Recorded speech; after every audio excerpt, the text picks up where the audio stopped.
Ok, nouvelle vidéo. Je suis rendu à la septième, je crois. Septième question. Pour ceux qui ne l'ont jamais vu, c'est ça le livre. Voilà. Mhm. Donc, la question dernière vidéo, c'était depuis quand les prix sont-ils écrits sur des étiquettes?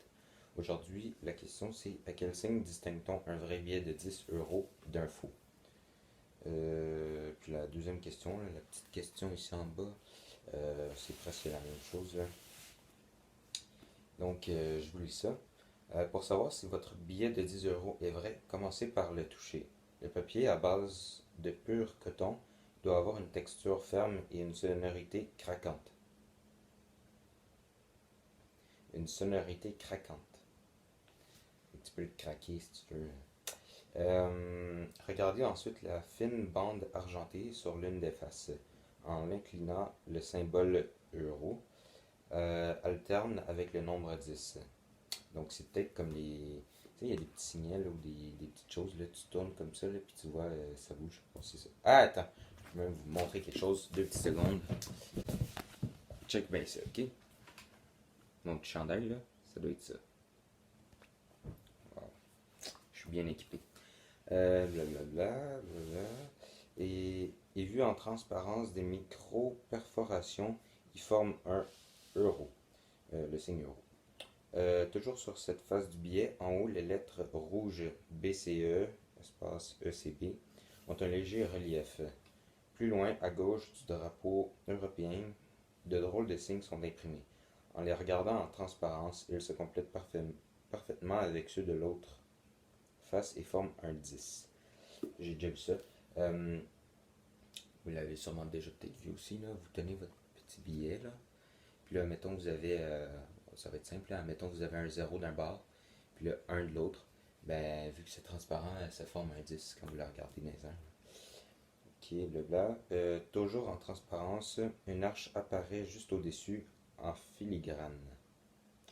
Descendez maintenant jusqu'aux lettres E, Y, P.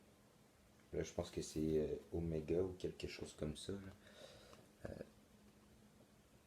Ah, c'est ici. Là, juste les lettres ici, là. Il me semble que c'est ça, genre oméga. Observez à la loupe, les rayures sont en réalité de minuscules 10. Ok. Au centre du billet, visible en transparence, un fil de sécurité a été incorporé dans l'épaisseur du papier avec l'inscription 10 euros. Enfin, pour y finir avec cette face, le drapeau européen vire au vert lorsqu'il est vu en lumière noire.